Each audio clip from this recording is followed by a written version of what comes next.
স্বামীও সেটা পাবে এবং সেই জিনিসটা হবে নির্ভেজাল। এটা হচ্ছে সবচেয়ে উত্তম।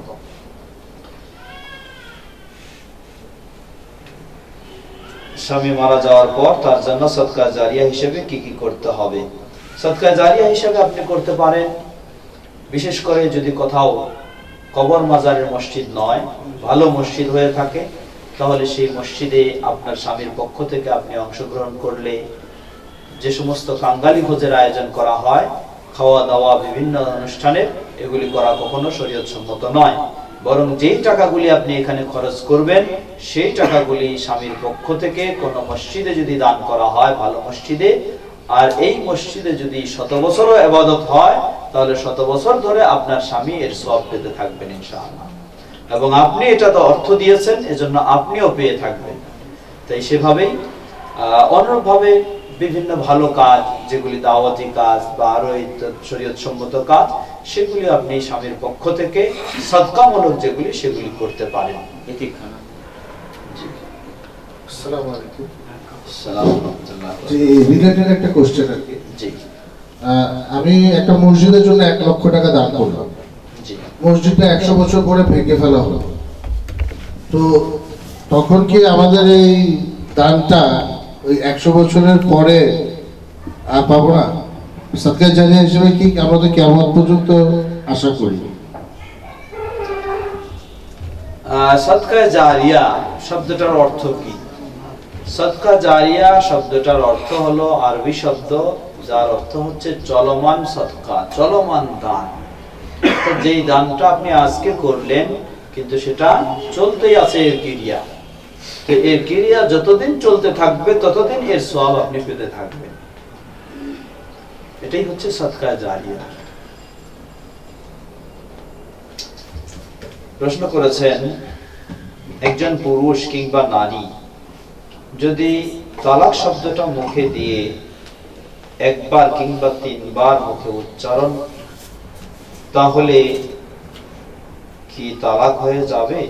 জবাব, কোন মেয়ে মানুষ যদি তালাক শব্দ উচ্চারণ করে, এতে তালাক হবে না, যতক্ষণ না সে, মেয়ে মানুষের সাধারণ কোনো তালাক দেওয়ার ইসলামে অধিকার নেই, তার খোলা তালাক চাওয়ার অধিকার রয়েছে। তাহলে সে খোলা তালাকের পদ্ধতি অনুযায়ী যদি সে তালাক চায় স্বামীর কাছে এবং সে সেটা দিয়ে থাকে, তাহলে তালাক হতে পারে, হবে।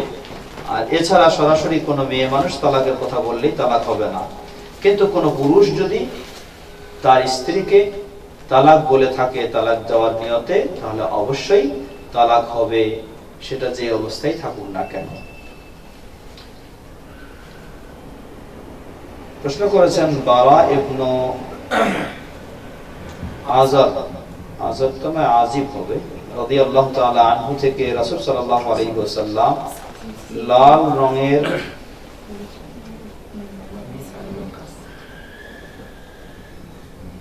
লাল রঙের গিসরা না শীষ, হ্যাঁ কি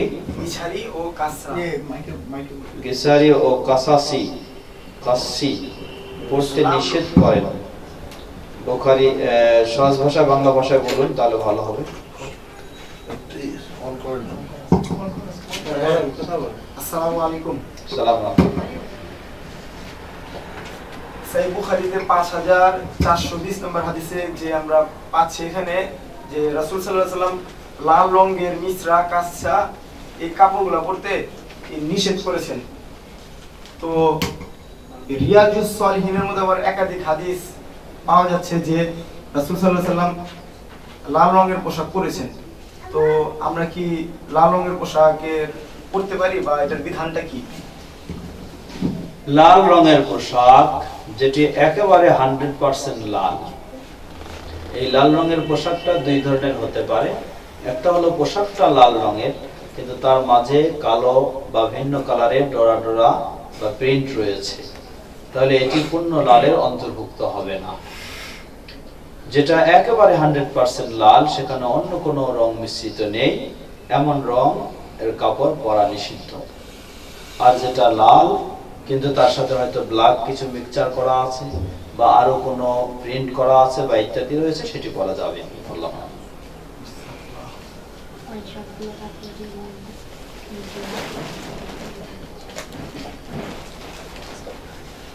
প্রশ্ন করেছেন সহিভাবে কোরআন পড়তে পারি না, কিন্তু আমি প্রতিদিন কোরআন পড়ি, তাহলে কি আমার গুনাহ হবে? তবে আমি চেষ্টা করছি সহিভাবে শেখার। জবাব, হ্যাঁ, আপনি অবশ্যই চেষ্টা করবেন এবং সহিভাবে শেখার, আর কোরআন পড়তে থাকবেন, অসুবিধা নেই। আল্লাহ রাসূল সাল্লাল্লাহু আলাইহি ওয়াসাল্লাম সহিহ হাদিসে এসেছে, তিনি বলেন, যে ব্যক্তি কোরআন পড়ার চেষ্টা করবে কিন্তু সে থেমে থেমে যাচ্ছে, ভালোভাবে পড়তে পারছে না, এরপরেও চেষ্টা করছে, ফালাহু আজরান, তাহলে তার জন্য দ্বিগুণ সওয়াব রয়েছে। তবে আপনাকে কি করতে হবে? সেটা যেন সহিহ হয়, সেজন্য আপনাকে চেষ্টা অব্যাহত রাখতে হবে। প্রশ্ন করেছেন, ইসলামিক স্কুলগুলো এত বেশি ব্যয়বহুল কেন? তাহলে সাধারণ মানুষ কিভাবে তাদের সন্তানদের ইসলামিক শিক্ষা দেবে? জবাব, ইসলামিক স্কুল ব্যয়বহুল কেন? আসলেই একজন মানুষ, এখানে কয়েকটা বিষয় বলি, একজন মানুষ যখন ইসলামিক স্কুলে পড়াতে যায় তখনই মনে করে এটা ব্যয়বহুল। এই মানুষটাই যখন ইসলাম মুক্ত আরেকটা সাধারণ স্কুলে পড়াতে যায় তখন ওই টাকা দিয়ে ওখানে পড়ালে ব্যয়বহুল মনে করে না। ইসলামী স্কুলে পড়াতে গেলে ওখানে যদি ওই পরিমাণ টাকা দিতে হয় তখন ব্যয়বহুল মনে করে, আর এর চেয়েও যদি বেশি টাকা দিতে হয়, যেটা নন ইসলামিক স্কুল, সেখানে তখন আর ব্যয়বহুল মনে করে। মানে মানুষের একটা ধারণা এসে গেছে ইসলাম মানে সস্তা, ইসলাম মানে সস্তা, মানে মাদ্রাসায় সস্তায় পড়ানো যায়, অমুক তমুক, তাই ইসলাম মানে সস্তা। এই ধারণাটা রাখা ঠিক নয়। বরং আপনি আপনার সন্তানকে কোন প্রতিষ্ঠান, সাধারণ প্রতিষ্ঠানে পড়ানোর সময় যেমন আপনি বহু টাকা ব্যয় করে পড়াচ্ছেন, ইসলামী পরিবেশ যদি কোথাও পেয়ে থাকেন সেখানেও সেই রকম টাকা যদি ব্যয়ের প্রয়োজন হয় তাহলে হতে পারে। এটা একদিক। দ্বিতীয় দিক, আমরা বলবো যে হ্যাঁ, ইসলামের নামেও অনেকে কমার্শিয়াল চিন্তা নিয়ে অনেক কিছু খুলে রেখেছেন, এটা তাদের ব্যক্তিগত সমস্যা, এটা তো আমরা সেখানে জড়িত না হলে আমাদের বলার কিছু নেই। আমাদের যেগুলি জড়িত রয়েছে আমরা সেখানে চেষ্টা করি সাধ্যপক্ষে তাদের ছাড় দিয়ে যেন ইসলামের প্রতি উদ্বুদ্ধ করা হয়, সেটা চেষ্টা করা হয়। প্রশ্ন করেছেন, যে কোনো বিষয়ে একে অপরকে বিভিন্ন কসম দিয়ে থাকে, যেমন আল্লাহর কসম কিংবা বাচ্চার কসম কাটে, সেটা কি গুনাহ? জবাব, কসম, আল্লাহ রাসূল সাল্লাল্লাহু আলাইহি ওয়াসাল্লাম বলেন, মান কানা হালিফান ফালইহলিফ বিল্লাহ লা তাহলিফু বিআবাইকুম, লা তাহলিফু বিআবাইকুম, মান কানা হালিফান ফালইহলিফ বিল্লাহ। তোমরা তোমাদের বাপ-দাদার নামে কসম করো না, যদি কেউ কসম করতে চায় সে যেন অবশ্যই আল্লাহর নামে কসম করে থাকে। সুতরাং কসম বা শপথ অবশ্যই হতে হবে আল্লাহর নামে, অন্য কোনো ব্যক্তি বা বস্তুর নামে নয়, বাপ দাদার নামেও নয়, সন্তানদের নামেও নয়, কোনো সম্পদের নামেও নয়। যদি আল্লাহ ছাড়া অন্য কোনো নামে কসম করা হয় তাহলে অবশ্যই এটি শিরক হবে। আল্লাহ ছাড়া অন্য কোনো নামে, সন্তানের নামে ইত্যাদির নামে কসম খাওয়া, সেটি অবশ্যই শিরক। আল্লাহু আকবার। জি, আসসালামু আলাইকুম। আমার প্রশ্নটা হচ্ছে তালাক সম্বন্ধে। আপনি কিছুক্ষণ আগে বলেছিলেন যে যদি কোনো পুরুষ যে কোনো অবস্থাতেই হোক তার স্ত্রীকে তালাক বললে সেটা তালাক হয়ে যায়। আমার প্রশ্ন হচ্ছে, স্বামী যদি মাদকাসক্ত অবস্থায় থাকে বা সুস্থ মস্তিষ্কে নেই, মানসিক ভারসাম্য হারিয়ে ফেলে, ওই অবস্থায় যদি সে তালাক বলে তাহলে কি তালাক গণ্য হবে? আমাদের ভাই প্রশ্ন করেছেন তালাক সংক্রান্ত বিষয়। স্বামী যদি তার স্ত্রীকে তালাক দেয় এই অবস্থায় যে সে কি বলছে তা সে নিজেও বুঝে না, যদি এই ধরনের হয় বিষয়টা বাস্তব, তাহলে সেটি তালাক বলে গণ্য হবে না। যদিও এই বিষয় নিয়ে কিছু ইখতিলাফ রয়েছে, কারণ সে কি বলছে সেটা তাকে অবশ্যই বুঝতে হবে। যতক্ষণ তার বোধ শক্তি ঠিক রয়েছে সেই অবস্থায় যদি সে তালাক দিয়ে থাকে তাহলে তালাক বলে গণ্য হবে।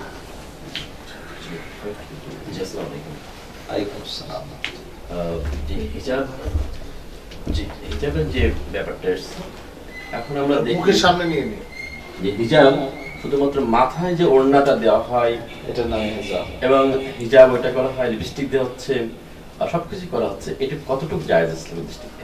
হ্যাঁ, আমাদের ভাই প্রশ্ন করেছেন যে আমাদের হেজাব, আসলে হেজাব বলবো হেজাব দুই ধরনের। একটা হলো শরীয়তের হেজাব, ইসলামী শরীয়তের, আর একটা হলো সামাজিক হেজাব। তো এই যে আপনি বললেন যে মাথাকে ঢেকেছে কিন্তু তার চেহারাটাকে যত রকমের সাজসজ্জা প্রয়োজন সেগুলি দিয়ে মানুষের সামনে চেহারা দেখাচ্ছে, এটা হলো সামাজিক হেজাব, এটি কখনো শরীয়তের হেজাব নয়।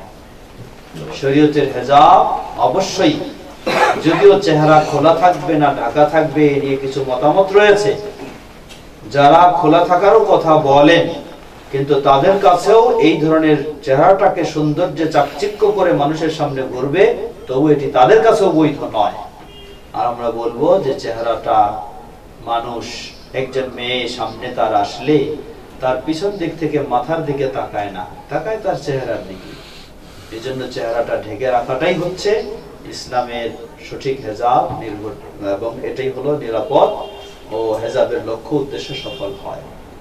অতএব শুধু একটা স্কার্ফ করবে আর চেহারাকে এই ধরনেরই করবে, হ্যাঁ বলবো আমরা এটা ওইটার চেয়ে ভালো, কোনটার চেয়ে যে অর্ধ উলঙ্গ হয়ে আছে তার চেয়ে ভালো বলবো, কিন্তু এটা পরিপূর্ণ হেজাব কখনোই নয়, কখনোই নয়। এবং এটা আল্লাহকে ভয় করেও হেজাব নয়। আল্লাহকে ভয় করেও যদি হেজাব হয় তাহলে মানুষকে এত চাকচিক্য দেখানোর চেষ্টা করবে না।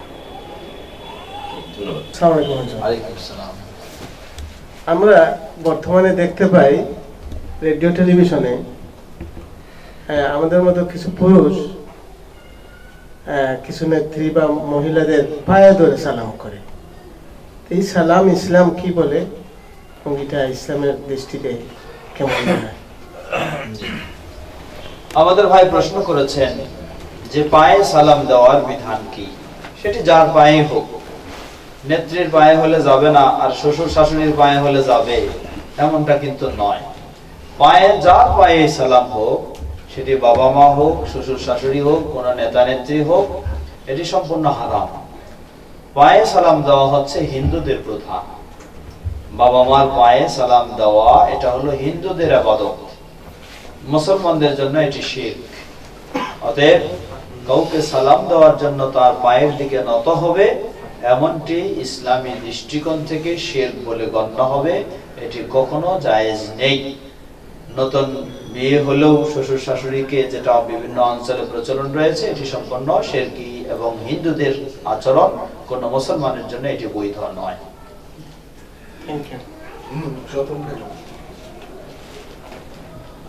আমি অনেকে বলতে শুনেছি যে অনেক আলেম ব্যক্তিও আছেন যারা হয়তো বলেন যে অমুক অনেক খারাপ কাজ যারা করেছে বা ইসলামে বিভ্রান্তি করার চেষ্টা করছে, যে হয় তারা ধ্বংস হোক, না হলে আল্লাহ তাআলার কাছে দোয়া করেন যে আল্লাহ তাআলা তাদেরকে হয়তো হেদায়েত দান করুন, না হলে তাদেরকে ধ্বংস করে দেন।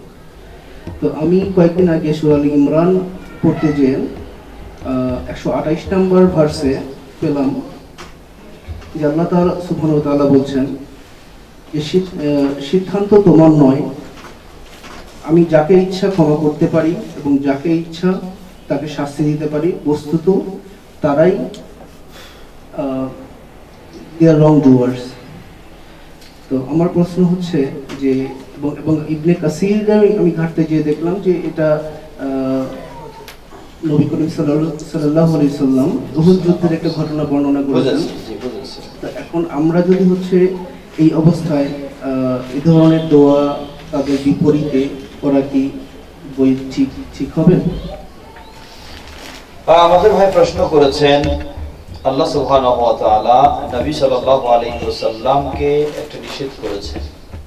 উহুদের যুদ্ধে যখন তিনি আহত হলেন, হওয়ার ফলে তিনি সেই অমুসলিমদের জন্য বদদোয়া করেছিলেন যে কিভাবে তারা সফল হতে পারে যারা তাদের নবীকে এভাবে আঘাত এনেছে। এই ধরনের বদদোয়া করলে আল্লাহ সুবহানাহু ওয়া তাআলা এই আয়াত নাযিল করলেন, লাইসা লাকা মিনাল আমরি শাই, যে হে নবী তোমার এটা দায়িত্ব নয় যে তুমি তাদেরকে ধ্বংস করে দিবে বা ইত্যাদি ইত্যাদি, এই জন্যই করবে। নবী সাল্লাল্লাহু আলাইহি সাল্লামকে আল্লাহ সুবহানাহু ওয়া তাআলা এই আয়াত নাযিলের মাধ্যমে যেন বিষয়টিকে অনুমতি দেননি। আমাদের ভাই প্রশ্ন তাহলে আমাদের মাঝেও বিভিন্ন সময় শোনা যায় আলেম ওলামারাও এভাবে দোয়া করে থাকেন, তাহলে সেটি কতটুকু শরীয়ত সম্মত হবে? জবাব, সাধারণত কোনো ব্যক্তিকে যদি আমরা জানি তিনি সত্যি মুসলিম, তাহলে তার অকল্যাণ কামনা কখনো করা যাবে না। যদি কেউ প্রকৃত মুসলিম হয়ে থাকে তাহলে তার অকল্যাণ কখনো কামনা করা যাবে না, আল্লাহর কাছে তার কল্যাণই কামনা করতে হবে। আর কোন ব্যক্তিকে যদি জানা যায় যে শুধুমাত্র নামে মাত্র ইসলামের ধারক বাহক প্রচার করে, প্রকৃতপক্ষে সে মুসলিম নয়, বরং মুসলিমদের সে বড় ধরনের ক্ষতিকারক বা ষড়যন্ত্রকারী, এই ধরনের যদি হয়ে থাকে, তাহলে সেই ব্যক্তির জন্য, যেহেতু সে মুসলিম নয়, আপনি বিশ্বাস করেন বা কেউ যদি বিশ্বাস করে যে সে মুসলিম নয়, বরং মুসলিম বেশ ধারণ করেছে মুসলিমদের ক্ষতি করার জন্য শুধু, তাহলে সে প্রকৃতপক্ষে ইসলামের শত্রু, ইসলামের মিত্র নয়। এমন ব্যক্তিদের ক্ষেত্রে তার জন্য এই ধরনের দোয়া করা জায়েজ হতে পারে যে আল্লাহ তাকে হয় হেদায়েত দান করুন, নয় ইসলামের শত্রু হিসাবে তাকে তার শত্রুতায় ধ্বংস করে দিন। কারণ এই ধরনের দোয়া আল্লাহ রাসূল সাল্লাল্লাহু আলাইহি ওয়াসাল্লামকে আল্লাহ রাব্বুল আলামিন যেটা নিষেধ করেছেন, সেটি নিষেধ করার আলাদা একটি প্রেক্ষাপট ছিল। তাহলে নবী সাল্লাল্লাহু আলাইহি ওয়াসাল্লাম যদি সবারই ধ্বংসের জন্য দোয়া করেন, তাহলে তো তারা ধ্বংসই হয়ে যাবে, কোথায় তার দাওয়াত, কোথায় তার বিষয় থাকবে। তো পরবর্তীতে অন্যান্য দোয়ার মাঝেও দেখা যায় যে আল্লাহ রাসূল সাল্লাল্লাহু আলাইহি ওয়াসাল্লাম বিভিন্ন সময় বদদোয়া করেছেন। যেমন সেটি সহিহ বুখারীর হাদিস, রাসূল সাল্লাল্লাহু আলাইহি ওয়াসাল্লামের কাছে এক অঞ্চলের মানুষেরা আসে দাবি করলেন যে আমাদেরকে কিছু শিক্ষক দিন, যাদের কাছ থেকে আমরা কোরআন শিক্ষা নিব। এই দাবি করে তারা নিয়ে গেলে মূলত তাদের একটা মিথ্যা দাবি ছিল, এই কৌশলে তারা নিয়ে গেছে। সেখানে প্রায় 70 জন বিজ্ঞ কোরআনের শিক্ষককে আল্লাহ রাসূল সাল্লাল্লাহু আলাইহি ওয়াসাল্লাম সাহাবীদেরকে দিলে তারা নিয়ে যায়, ষড়যন্ত্রমূলক সবাইকে তারা হত্যা করলে আল্লাহ রাসূল সাল্লাল্লাহু আলাইহি ওয়াসাল্লাম বারবার সালাতে তখন কুনুতে নাজিলা স্বরূপ তাদের জন্য বদদোয়া করেছেন, তাদের ধ্বংসের জন্য দোয়া করেছেন। এই ধরনের অন্যান্য প্রমাণগুলি আলোকে বোঝা যায় যে যারা প্রকৃতপক্ষে এই ধরনের ধোঁকা দিয়ে ইসলাম মুসলিমকে ক্ষতিগ্রস্ত করতে চায়, বাস্তবে শুধু তার একটা মাত্র মানুষকে দেখানোর জন্যই একটা বেশ ধারণ করে থাকে, তাহলে তাদের জন্য এরকম দোয়া করা যেতে পারে।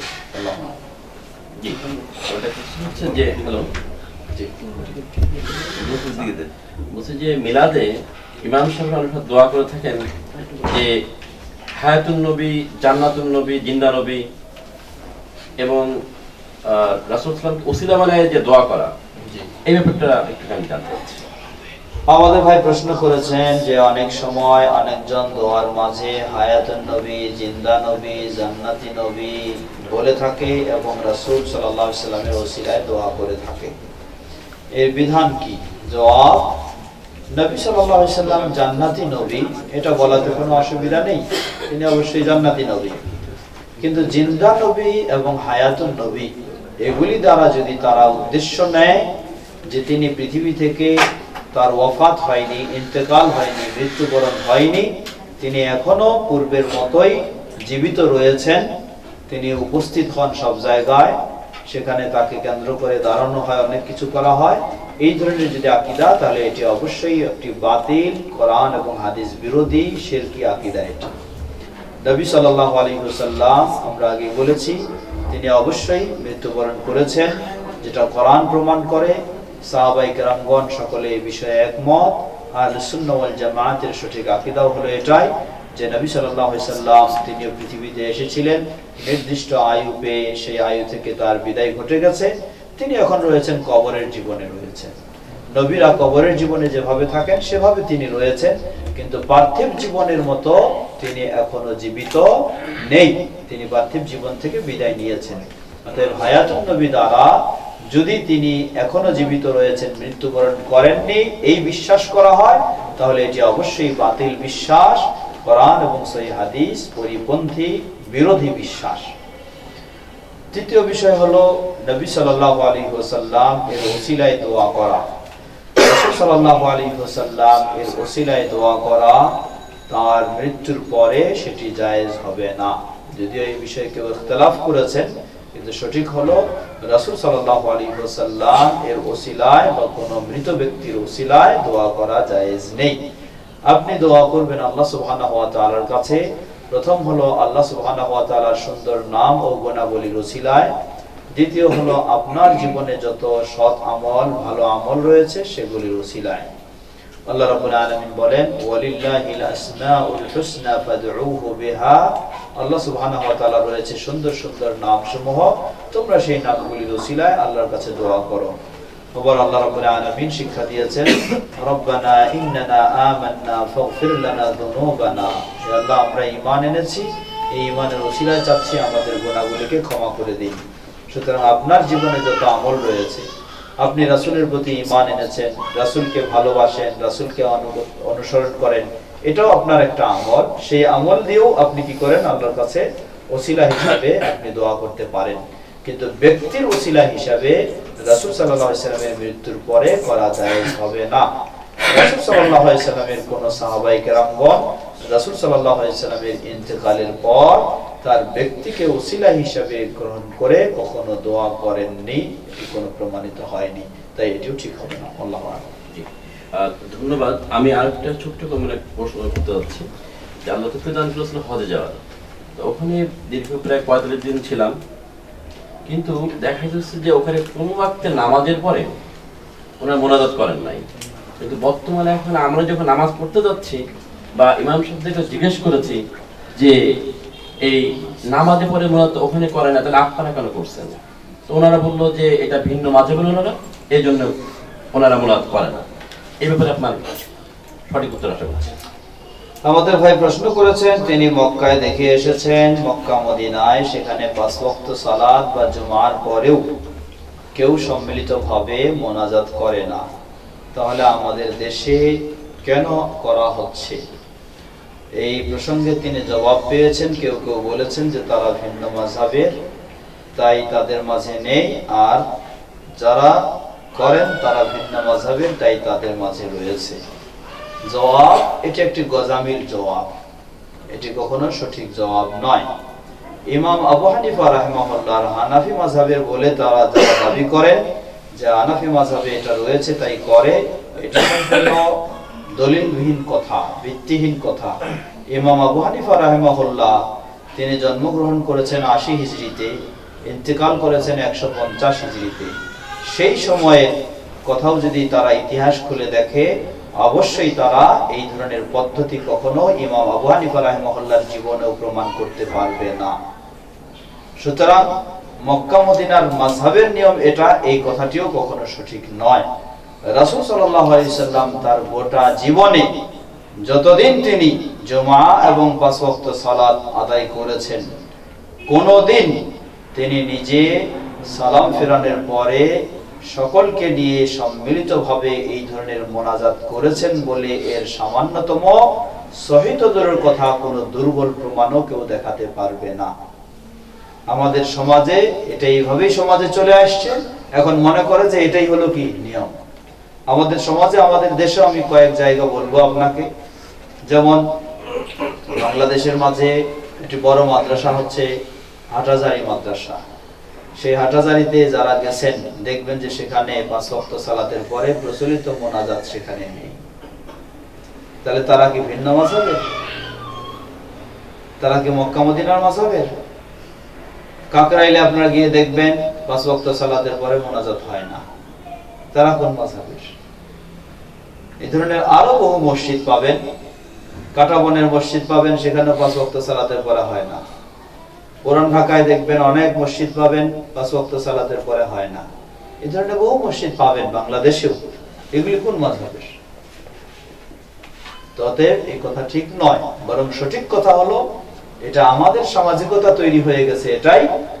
আল্লাহ রাসূল সাল্লাল্লাহু আলাইহি সাল্লাম বা সাহাবায়ে কেরামগণ কখনো 5 ওয়াক্ত সালাতের পরে বা জুমার পরে সালাম ফেরানোর পরে সম্মিলিতভাবে এই ধরনের মোনাজাত করেছেন, এর সামান্যতম কোনো সহিহ প্রমাণ নেই। বরং রাসূল সাল্লাল্লাহু আলাইহি সাল্লাম থেকে যেগুলি সহিহ প্রমাণ রয়েছে সেগুলি আজকে আমাদের এই সামাজিকতা থাকার কারণে সেগুলি পালন করা হয় না। সহিহ মুসলিমের হাদিস, আল্লাহ রাসূল সাল্লাল্লাহু আলাইহি ওয়াসাল্লাম বলেন, যে ব্যক্তি 5 ওয়াক্ত ফরজ সালাতের পরে, নফল নয় ফরজের পরে 33 বার সুবহানাল্লাহ, 33 বার আলহামদুলিল্লাহ, 33 বার আল্লাহু আকবার, 99 বার শেষে লা ইলাহা ইল্লাল্লাহু ওয়াহদাহু লা শারীকা লাহু লাহুল মুলকু ওয়া লাহুল হামদু ওয়া হুয়া আলা কুল্লি শাইইন কাদির দিয়ে 100 বার পূর্ণ করবে, তাহলে সমুদ্রের ফেনার সমতুল্য তার গুনাহ হলে আল্লাহ সেগুলি এর বিনিময়ে ক্ষমা করে দিবেন। সুবহানাল্লাহ। এই বিশাল সহিহ মুসলিমের এত বড় ফজিলতপূর্ণ আমল আমাদের প্রচলিত সমাজে ওই সালাম ফেরানোর পরে ইমাম সাহেব হাত তুলে কিছু বলে আর মুক্তাদিরা সবাই আমিন আমিন করে, যার কারণে আসল এই আমল নাই। নাসাঈ সহিহ হাদিসে এসেছে রাসূল সাল্লাল্লাহু আলাইহি ওয়াসাল্লাম বলেন, যে ব্যক্তি 5 ওয়াক্ত ফরজ সালাতের পরে আয়াতুল কুরসি পাঠ করবে, তাহলে জান্নাতে যেতে শুধু তার মৃত্যুই বাকি, মানে এর বিনিময়ে আল্লাহ তাকে জান্নাত দান করবেন। কিন্তু সেটাও 5 ওয়াক্ত ফরজ সালাতের পরে কোনো পড়ার সুযোগ দেওয়া হয় না। আসল যেগুলি সুন্নাহ সেগুলি কোনো পালন হয় না, বরং এমন হয় কি সালাতের পরে ইমাম সাহেব হাত তোলেন, তিনি দোয়া করেন, হে আল্লাহ, আমার বাবা মা যেমন এভাবে আমাকে শৈশবকালে আমাকে লালন পালন করেছে, সেইভাবে আমার বাবা মাকে আল্লাহ আপনি কি করুন, রহম করুন। আর মানুষ সবাই কি বলে, আমিন। ইমাম সাহেবের বাবা মার জন্য সবাই দোয়া করে, কিন্তু নিজের জন্য কোনো দোয়া নাই। এই অবস্থাগুলি এই হয়ে গেছে। এটি আমাদের সামাজিকতা, এটি সমাজের সুন্নাত, এটি ইসলামের সুন্নাহ নয়। রাসূল সাল্লাল্লাহু আলাইহি সাল্লাম সালাম ফেরানোর পর যেগুলি তিনি পাঠ করেছেন এবং তার উম্মাহকে শিক্ষা দিয়েছেন, সেগুলি আমাদের পাঠ করা দরকার, সেগুলি আমাদের আমল করা উচিত। প্রচলিত এই প্রথাকে আমাদের বর্জন করা উচিত। আল্লাহু আকবার। আসসালামু আলাইকুম। আসসালামু রাহমাতুল্লাহ। যে আমাদের এই মহল্লা থেকে যাতে গিয়ে একটা উত্তর পাওয়া যায়, নবী সাল্লাল্লাহু আলাইহি সাল্লামের আমলে, নবী করিম সাল্লাল্লাহু আলাইহি সাল্লামের আমলে রাফলে আযান এর জন্য আদায় করা হতো, কারণ সাহাবারা ভূগোলে মূর্তি নিয়ে আসতেন মসজিদে, যাতে করে মূর্তিগুলো পড়ে যায় রাফলে আযানের মাধ্যমে। তো এই ব্যাপারটা যদিও আমার জানার বিষয়, এটা কোনো দলিল আছে? জবাব, আমাদের প্রশ্ন যেটা করেছেন আপনারা শুনেছেন, এটি একটি দাজ্জালের কথা, যে বলে যে নবী সাল্লাল্লাহু আলাইহি সাল্লামের পিছনে কাঁধে পুতুল নিয়ে সাহাবীরা দাঁড়াতেন, এজন্য 2 হাত রুকুর পরে ওঠার পরে তোলার জন্য নিয়ম ছিল। যে এই কথা বলে সে একজন দাজ্জাল ছাড়া কিছু নয়, আলেম তো নয়, সে দাজ্জাল। কারণ এটি ডাহা মিথ্যা কথা এবং তার জাহান্নামে যাওয়ার জন্য এই কথাটাই যথেষ্ট। রাসূল সাল্লাল্লাহু আলাইহি ওয়াসাল্লামের সাহাবীরা, জামাতের নিয়ম কোথায় শুরু হয়েছে? জামাতবদ্ধভাবে সালাত আদায় করা মক্কায় না মদিনায়? আলেম সাহেব আমাদের ভাই আছেন, কোথায়, মক্কায় না মদিনায়? মক্কায় কোনো জামাতের নিয়ম ছিল না। মদিনায় গিয়ে জামাতবদ্ধভাবে সালাত আদায়ের বিধান আসে, তারপর থেকে জাল শুরু হয়। তাহলে মদিনায় কোন সাহাবীরা ছিলেন যারা মক্কার মূর্তি পূজারী, তারা মদিনায় গিয়েছিলেন? নিজের জান মাল সবকিছু উৎসর্গ করে দিয়ে হিজরত করে মক্কা থেকে মদিনায় গেলেন, সেখানেও গিয়ে তারা মূর্তি পূজারী ছিলেন। কত বড় মিথ্যা অপবাদ সাহাবীদের বিষয়ে। যেই সাহাবীরা তাদের জীবনের সর্বোচ্চ ত্যাগ স্বীকার করলেন তাওহীদের জন্য, শিরক থেকে মুক্ত হওয়ার জন্য, সেই সাহাবীদেরকে অপবাদ দেওয়া হচ্ছে তারা মদিনার পরিবেশে নাকি কাঁধে পুতুল নিয়ে নামাজে দাঁড়াতেন। নাউযুবিল্লাহ। এত বড় মিথ্যা কথা কোন দাজ্জাল ছাড়া কোন মানুষ, এটা কোন মুসলিম এই কথা বলতে পারে না। যে বলে সে দাজ্জাল, সে মিথ্যুক, সবচেয়ে বড় মিথ্যুক। এবং সাহাবীদেরকে এত বড় অপবাদ দেওয়া, এটাই তার জাহান্নামে যাওয়ার জন্য যথেষ্ট। কিভাবে হতে পারে? একটা সাধারণ ব্যক্তি যদি কেউ চিন্তা করেন যে জামাতে সালাত আদায় করার বিধান শুরু হয়েছে মদিনাতে গিয়ে, আর মদিনায় কোনো মূর্তি পূজারী ছিল না, যত মূর্তি পূজারী ছিল সবাই মক্কাতে ছিল, মদিনায় কোনো মূর্তি পূজারী ছিল না। তাহলে যেই সাহাবীরা মক্কায় ইসলাম গ্রহণ করে সকল প্রকার মূর্তি পূজা থেকে মুক্ত হয়ে মদিনায় হিজরত করে গেলেন, সেখানে মদিনাতে গিয়ে তারা আবার কাঁধে পুতুল নিয়ে সালাতে দাঁড়ালেন না? এর চেয়ে জঘন্যতম মিথ্যা অপবাদ কি হতে পারে? এটা রাসূলের প্রতি মিথ্যা অপবাদ, সাহাবীদের প্রতি মিথ্যা অপবাদ।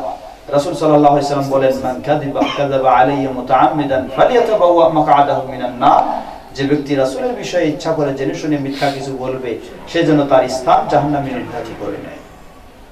অতএব এই কথা ভিত্তিহীন পৃথিবীর কোন নির্ভরযোগ্য গ্রন্থ থেকে কোন ব্যক্তি দেখাতে পারবে না যে রাসূল সাল্লাল্লাহু আলাইহি ওয়াসাল্লামের পিছনে সাহাবীরা প্রতিমা মূর্তি নিয়ে পুতুল নিয়ে দাঁড়ায় থাকতেন। পৃথিবীর কোন নির্ভরযোগ্য গ্রন্থকে কোন আলেম দেখাতে পারবে না। এবং এই কথা যে বলবে, সে জেনে বলুক আর না জেনে বলুক, সে একজন দাজ্জাল ছাড়া কিছু নয়, এবং সাহাবীদের বিদ্বেষী ছাড়া সে কিছু নয়। কেউ রফাইল ইয়াদাইন না করবে সেটি ভিন্ন বিষয়, কিন্তু এইভাবে অপবাদ দিয়ে কথা বলবে এটি কখনো হতে পারে না। আল্লাহ তাদেরকে হেদায়েত দান করুন। লিখিত প্রশ্ন করেছেন আমাদের, মৃত আত্মীয় স্বজন বারে বারে দেখলে কি এর কোনো ফজিলত আছে? এর কি কোনো ভালো বা মন্দ দিক আছে? এ ব্যাপারে ইসলাম কি বলে এবং এ ব্যাপারে করণীয় কি? জবাব, আসলে কোনো মৃত ব্যক্তি যারা মৃত্যুবরণ করেছেন তারা আপনাকে আসে দেখাচ্ছে, বিষয়টি কিন্তু এমন নয়।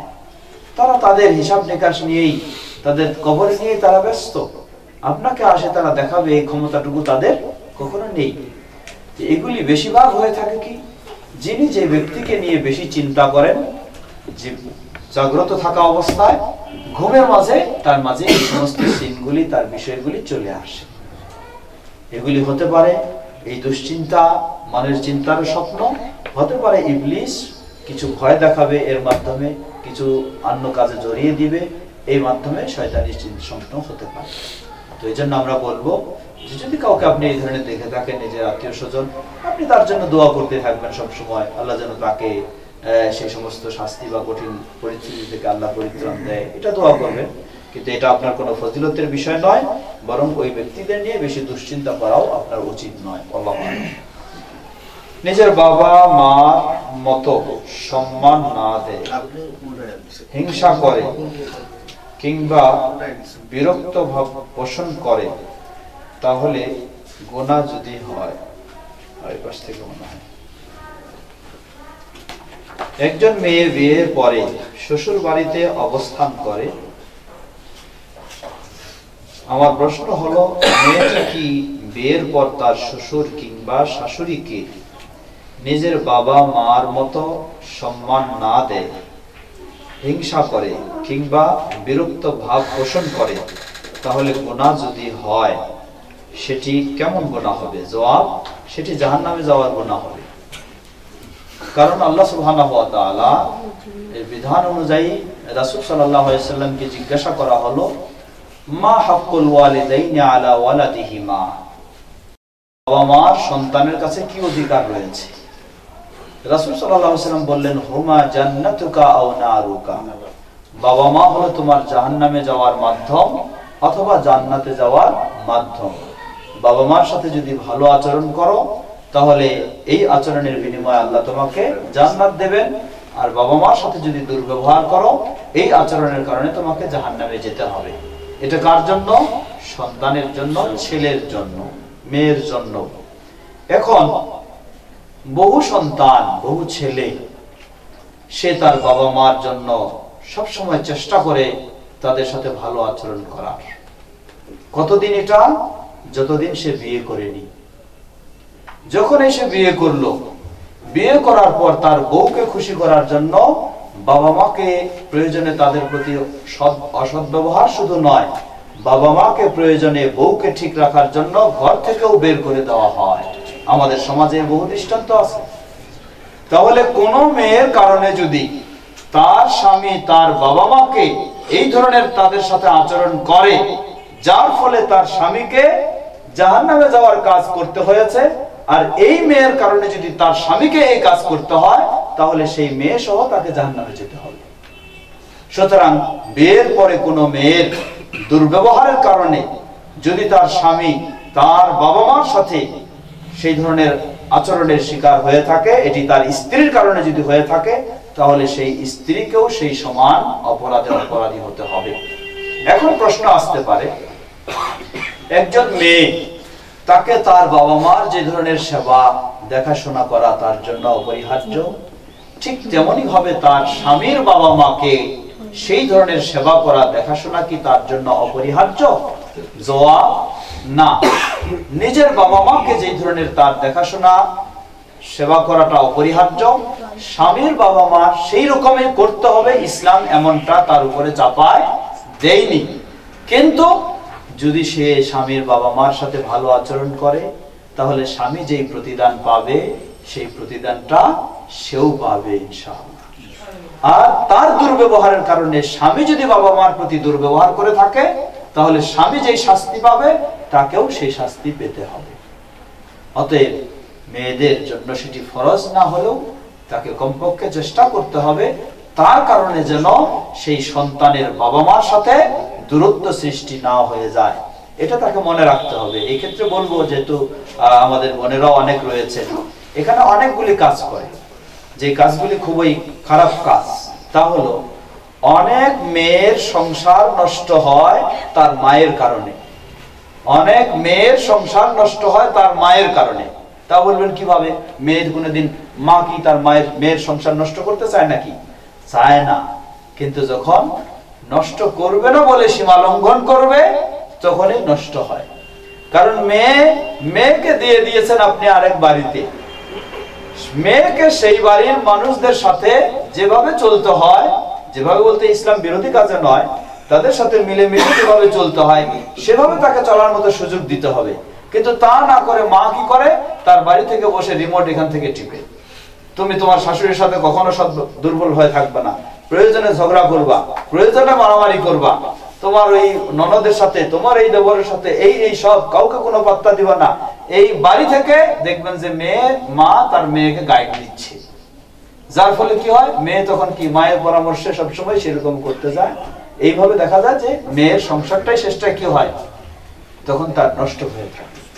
এই জন্য প্রতিটি মার উচিত, আপনি চিন্তা করবেন আপনার নিজের বিষয়টাকে কেন্দ্র করে, আপনার ছেলের মেয়ে, আপনার ছেলের যে ওয়াইফ, আপনার ছেলের যে স্ত্রী, এ আরেক ঘরের মেয়ে, এই আপনার যে বৌমা যাকে বলেন, তার মা যদি তার ঘর থেকে এইভাবে একে গাইড করে যে তুমি তোমার শাশুড়ির সাথে দুর্ব্যবহার করো, তার সাথে খুব কঠোর হয়ে থাকো, তোমার শ্বশুরের সাথে এই হয়ে থাকো, তোমার ননদ, তোমার দেবর, তাদের সাথে এরকম হয়ে থাকো, তাহলে আপনি এই মেয়েটাকে নিয়ে কিরকম অনুভব করবেন, এটা একটু চিন্তা করবেন। এটা চিন্তা করলেই আপনি আপনার মেয়েটাকে কিভাবে রাখতে হয় সেটা আপনার বুঝে আসবে। আপনি যেমন চান যে আপনার ছেলের বউ যেন আপনার সাথে ভালো আচরণ করে, আপনার সাথে মায়ের মতো সম্মান দিয়ে চলে, আপনাকেও চিন্তা করতে হবে আপনার মেয়েটাকে যেখানে দিয়েছেন, যার বাড়িতে, ওই বাড়ির মাও কিন্তু এইরকম তার কাছে আশা করবে। এটা আপনাকে চিন্তা করতে হবে। দুই বাড়িতে যদি এই চিন্তাটা থাকে এবং সকলেই সেই স্নেহ দিয়ে তাদেরকে, নতুন মেয়েকে ঘরে সেইভাবে তুলে নেয় এবং সেইভাবে তার সাথে আচরণ দেয়, আর মেয়েও তাদের সাথে মা বাবার মতো সম্মান শ্রদ্ধামূলক আচরণ করে, তাহলে দেখবেন যে সব পরিবারেই একটা ভালো শান্তির পরিবেশ থাকবে।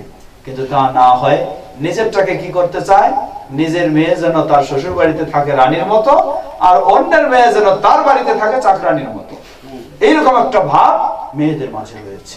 এটি কোনো মায়ের মাঝে এরকম ভাব হওয়া উচিত নয়, বরং আপনার মেয়ে যেমন অন্যের বাড়িতে শান্তিতে থাকুক এটা আপনি চান, অন্যের একটা মেয়ে আপনার বাড়িতে এসেছে সেও যেন শান্তিতে থাকুক, এটা আপনাকে চাইতে হবে। আর সেই মেয়েকেও মনে করতে হবে যে তার বাড়িতে অন্য মেয়ে আসে, তার বাবা মার সাথে দুর্ব্যবহার করলে যেমন সে সেটা মেনে নিতে পারে না, ঠিক সে অন্যের বাবা মার সাথে দুর্ব্যবহার করলে অন্যরা মেনে নিতে পারবে না, সেটাও সেই মেয়েকে ভাবতে হবে। যখন সকলে এভাবে ভেবে চলবে, তাহলেই সম্ভব হবে সুন্দর পরিবেশ, সুন্দরভাবে জীবনযাপন করা। তাই প্রতিটি মেয়ের উচিত সেভাবেই, সেই আচরণ সেইভাবে চলা। আল্লাহ আমাদের সব বোনদেরকে, আমাদেরকে সেভাবে চলার তৌফিক দিন। প্রশ্ন করেছেন, কোন নারী যদি সেলোয়ার কামিজ পরে হিজাব পরে তবে কি হবে? জবাব, হ্যাঁ, সেলোয়ার কামিজ পরে হিজাব করবেন, অসুবিধা নেই। তবে হিজাব হলো বিষয়টা কি? হিজাব হলো আপনি আপনার শরীরটাকে এমন ভাবে ঢেকে নেবেন যেন মানুষ এটার প্রতি আকৃষ্ট না হয়।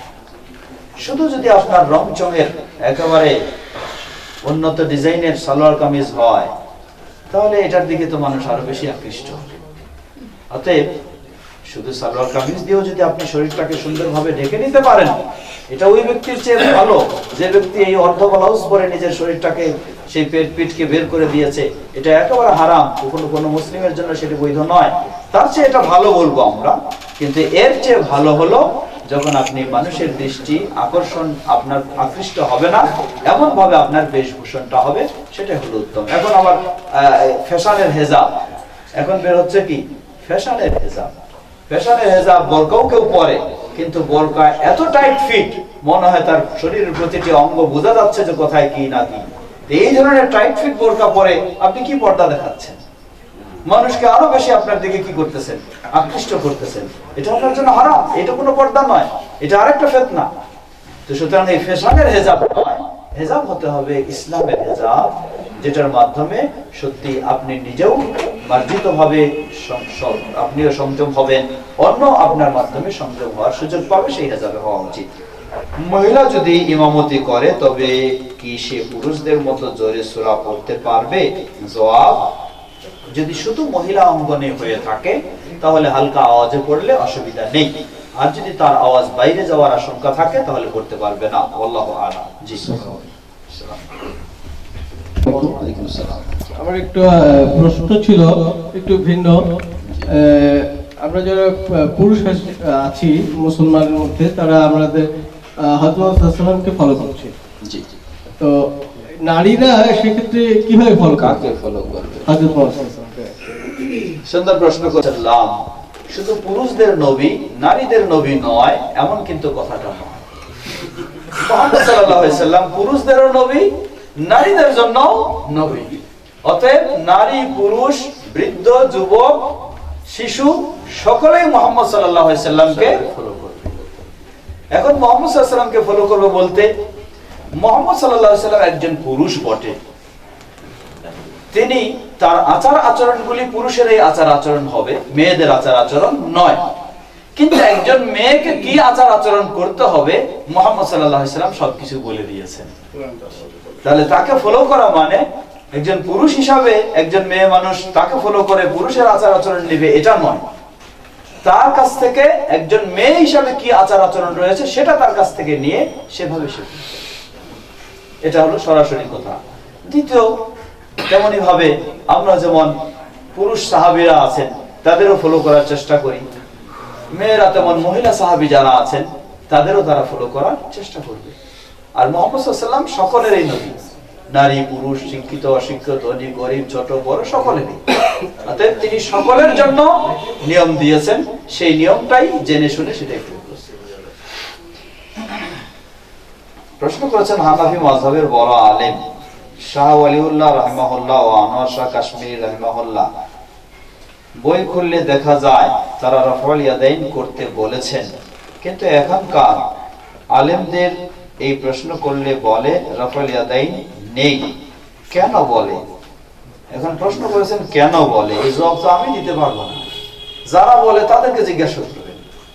বরং আমরা বলবো একটা জবাব, যে সেই শাহ ওয়ালিউল্লাহ, মুহাদ্দিস দেহলভী রাহিমাহুল্লাহ, আনোয়ার শাহ কাশ্মীরি রাহিমাহুল্লাহ তারা ইনসাফের পরিচয় দিয়েছেন। তারা ইনসাফের পরিচয় দিয়েছেন, যেটা বাস্তব রয়েছে সেটাকে তারা স্বীকার করেছেন। তারা একটা মানেন না মানেন সেটা ভিন্ন বিষয়, কিন্তু যেটা বাস্তব রয়েছে সেটাকে তারা স্বীকার করেছেন। আর এখনকার আলেমরা যারা এটাকে স্বীকার করতে রাজি নয় তারা অবশ্যই ইনসাফের পরিচয় দেননি, তারা নিজেদের গোলামির পরিচয় দিচ্ছেন, যার কারণে নিজেরটাকে সঠিক বলে আর অন্যটা প্রমাণিত হলেও সেটাকে সঠিক বলে না। এটা তাদের বেইনসাফের পরিচয়। প্রশ্ন করেছেন স্বামীর পায়ের নিচে স্ত্রীর বেহেশত, এটি কি ইসলামে আছে? জবাব, না। স্বামীর পায়ের নিচে স্ত্রীর বেহেশত এমন ইসলামে কোনো কথা নেই। তবে ইসলামে এমন কথা রয়েছে, হাদিস সহিহ, আল্লাহকে বাদ দিয়ে কাউকে সেজদা দেওয়ার যদি অনুমতি থাকতো তাহলে ইসলামে স্ত্রীদেরকে স্বামীর জন্য সেজদা দেওয়ার নির্দেশ দেওয়া হতো, হাদিস সহিহ। কিন্তু আল্লাহ রাসূল বলেছেন যে আল্লাহকে বাদ দিয়ে কাউকে যদি দেওয়ার অনুমতি থাকতো, আল্লাহকে বাদ দিয়ে কাউকে দেওয়ার অনুমতি নাই, অতএব স্বামীরও কি সেজদা দেওয়ার কোনো অনুমতি নেই। তো প্রচলিত যে কথা যে স্বামীর পায়ে স্ত্রীর বেহেশত, মূলত এই বিষয়টির উদ্দেশ্য হলো ভিন্ন। এই ধরনের কোনো হাদিস সরাসরি নেই, থাকলেও সহিহ নয়। উদ্দেশ্য হলো ভিন্ন, সেটি হচ্ছে স্বামীর আনুগত্য স্বীকারের কথা বলা হয়েছে। যেটি আমি শুরুতেও আমার আলোচনায় বলেছি, 4টি বৈশিষ্ট্যের মাঝে একটি, ওয়া আতাআত যাওজাহা, তার স্বামীর আনুগত্য করবে। স্বামীর আনুগত্য অবশ্যই সেটাও শরীয়তের সীমারেখার আলোকে। একজন স্বামী তার স্ত্রীকে কখনো সে তার স্ত্রীর পর্দা মেনে নিতে পারে না, তাহলে ওই স্বামীর আনুগত্য ইসলাম নির্দেশ দেয়নি। ইসলাম নির্দেশ দিয়েছে ওই স্বামীর আনুগত্য যেই স্বামী তার স্ত্রীকে পর্দার সাথে রাখতে চায়, চেষ্টা করে, উপদেশ দেয়, সেই স্বামীর আনুগত্য সে করবে। আর আনুগত্য এখানে আবার হয়তো কেউ বলতে পারে যে শুধু স্বামীর এই আনুগত্য করার নির্দেশ দিয়েছে স্ত্রীকে, কিন্তু স্বামীকে স্ত্রীর আনুগত্য করার নির্দেশ দেয়নি কেন ইসলাম? জবাব, আসলে যে কোনো পরিবেশে আপনি দেখুন, দুটোকেই যদি সমান রাখতে চান তাহলে সেখানে কখনো শান্তি থাকতে পারে না। একটাকে ছোট আর একটাকে বড় করতেই হবে, যে কোনো জায়গায় হয়। আপনি একটা অফিসে আছেন, সেখানে 8-10 জন কর্মকর্তা চাকরি করেন, 8-10 জনকে যদি সমান পাওয়ার দেওয়া হয়, সেখানে কোনোদিন শৃঙ্খলা থাকবে? কেউ কারো আনুগত্য স্বীকার করবে? একেবারে বিশৃঙ্খলা ছাড়া, মারামারি ফাটাফাটি ছাড়া আর কিছুই থাকবে না। তো স্বামী যে ধরনের স্ত্রীকেও যদি সমানভাবে ইসলাম দিয়ে দেয়, তাহলে কখনো সেখানে আনুগত্য থাকবে না, কখনো সেখানে শান্তি থাকবে না। তাই ইসলাম বড় বড় দায়িত্বগুলি যেহেতু স্বামীকে দিয়েছে, এজন্য স্ত্রীকে স্বামীর আনুগত্য স্বীকারের নির্দেশ দিয়েছে। ইসলাম বড় বড় দায়িত্ব বলতে কি, একজন স্ত্রী তিনি রানীর মতো থাকবেন তার বাড়িতে, তাকে কাজ করে নিয়ে আসে খেতে হবে, অর্থ জোগাড় করতে হবে, রুজি রোজগারের আয়োজন করতে হবে, এটা ইসলাম তাকে দেয়নি। ইসলাম দিয়েছে এই পুরুষকে মাথার ঘাম পায়ে ফেলে তাকে রুজি রোজগার করে নিয়ে আসতে হবে। এত বড় শক্তিশালী গুরুত্বপূর্ণ দায়িত্বগুলি যখন ইসলাম স্বামীকে দিয়েছে, তখন এই ইসলাম দেখেছে যে এই ব্যক্তিটাকে যখন এত কাজের, এত পরিশ্রমের দায়িত্ব তার কাঁধে দেওয়া হলো, তাহলে তার কিছু সেবারও প্রয়োজন রয়েছে, তার কেউ আনুগত্য করবে এটারও প্রয়োজন রয়েছে। তাই স্ত্রীকে সেই সিস্টেমে সেই ইসে দেওয়া হয়েছে। তবে এর অর্থ আবার এই নয় যে কোনো স্বামী শুধু নিজেই নেতাগিরি করবে, স্ত্রীকে খালি সবসময় অর্ডার করবে, কোনোদিন তার প্রতি স্নেহ, আদর, মায়া, মমতা থাকবে না, এমনটি কখনো নয়। আল্লাহ বললেন, হুন্না লিবাসুল লাকুম ওয়া আনতুম লিবাসুল লাহুন্না। স্বামী স্ত্রীর কত গভীর সম্পর্কের আল্লাহ বললেন যে হুন্না লিবাসুল লাকুম, মেয়েরা স্ত্রীরা হচ্ছে তোমাদের পোশাক স্বরূপ, আর স্বামীরা হলো স্ত্রীদের পোশাক স্বরূপ। আল্লাহ যেন দুই পক্ষকে তেমন কোনো দূরত্ব করেননি, দুটাকে সমান করে দিয়েছেন। যে এরপরেও একটা আরেকটার উপরে কিছু প্রাধান্য দিতেই হবে, না হলে সেখানে শান্তি থাকতে পারে না। তো ইসলাম এমন একটি শান্তির জীবন ব্যবস্থা যেখানে সব শান্তি, দাম্পত্য জীবনে শান্তি পেতে হলেও ইসলাম নিতে হবে, পারিবারিক জীবনে শান্তি পেতে হলেও ইসলাম নিতে হবে, রাষ্ট্রীয় সামাজিক জীবনে শান্তি পেতে হলেও আপনাকে ইসলাম নিতে হবে। আমরা সেই ইসলামের দিকেই অগ্রসর হব, আমাদের জীবনে যেন ইসলাম মেনে চলতে পারি। আল্লাহ আমাদের সকলকে সে তৌফিক দান করুন। আর দীর্ঘ করব না, আমরা মাত্র আরেকটা প্রশ্নের জবাব দিয়ে শেষ করব। প্রশ্ন করেছেন, স্বামী প্রায় প্রতিদিন তার স্ত্রীকে চরিত্রহীন বলে, তবে সেক্ষেত্রে কোনো সঠিকতা নেই এবং বলার ক্ষেত্রে মারধরও করে থাকে, সেক্ষেত্রে ইসলামের দৃষ্টিতে স্ত্রী কি করা উচিত? জবাব, স্বামী যদি তার স্ত্রীকে এই ধরনের অপবাদ দিয়ে থাকে এবং এই ধরনের তারপর নির্যাতন করে থাকে, ইসলাম কখনো স্বামীর এমন কাজটির অনুমতি দেয়নি। এখন স্ত্রী কি করবে? মেয়ে মানুষ, সে তো উল্টা মারধর করার সুযোগ নেই তার। তাহলে তার করণীয় কি? তার করণীয়, উভয়ের মাঝে যদি সমঝোতা নিজেরাই সম্ভব না হয়, তাহলে উভয়ের অভিভাবক মহলে বিষয়টিকে তুলে ধরতে হবে। উভয়ের অভিভাবক মহল বিষয়টিকে নিয়ে সমঝোতা করার চেষ্টা করবে। যদি এটাও সম্ভব না হয়ে থাকে, এরপরেও সে নির্যাতন করতেই থাকে, তাহলে এমন নির্যাতক স্বামীর কাছে সেই স্ত্রীকে থাকা ইসলাম কখনো অপরিহার্য করে দেয়নি। প্রয়োজনে তাদের বিচ্ছিন্নতা ঘটাবে যদি শান্তির সাথে থাকা সম্ভব না হয়। আল্লাহু তাআলা আ'লাম। এখানে একজন প্রশ্ন করতে যাচ্ছে। আচ্ছা, ওনার প্রশ্নটাই শেষ প্রশ্ন দেন, যেহেতু শেষে আসছেন উনি। জি, আসসালামু আলাইকুম। ওয়ালাইকুম আসসালাম ওয়া রাহমাতুল্লাহ। হুজুরের কাছে আমার একটি প্রশ্ন। একটি ছেলে, মুসলিম ছেলে একটি হিন্দু মেয়েকে যদি বিয়ে করে, বিবাহ আবদ্ধ হয়, তাহলে যে যার ধর্ম পালন করতেছে সংসারে, দুইজন আলাদা করতেছে, দুই রকম ধর্ম পালন করতেছে, সেটাতে কিরকম হবে, গুনাহ হবে? আমাদের ভাই বলেছেন একজন মুসলিম ছেলে একজন অমুসলিম হিন্দু ধর্মের অনুসারী মেয়েকে বিয়ে করে বিবাহ বন্ধনে বা সাংসারিক জীবনে থাকলে কি রকম হবে? জবাব, বিয়ের ক্ষেত্রে অবশ্যই ছেলে ও মেয়ে একই ধর্মের অনুসারী হতে হবে। যদি একই ধর্মের অনুসারী না হয় তাহলে তার বিয়ে এটি বাতিল বলে গণ্য হবে, এটি কোনো বিয়ে নয়। 1000 কাজীকে দিয়েও যদি রেজিস্ট্রি করে নেয় তবু এটি বিয়ে বলে কখনো গণ্য হবে না।